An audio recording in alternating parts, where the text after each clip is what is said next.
नमस्कार दोस्तों, research Bhojpuri YouTube channel में स्वागत है। दोस्तों आपको बता दें, खेसारी लाल यादव का नौवा छठ गीत का पोस्टर लॉन्च कर दिया गया है।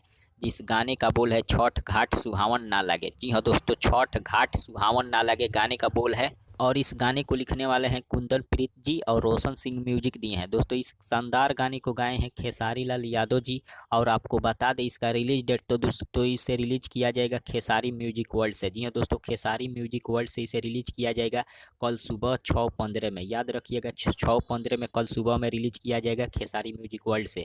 इसलिए आप सभी खेसारी फैन से अनुरोध है कि इस वीडियो को ज़्यादा से ज़्यादा शेयर करें। अगर आप खेसारी लाल जी का फैन है तो वीडियो को अभी से कर दें लाइक।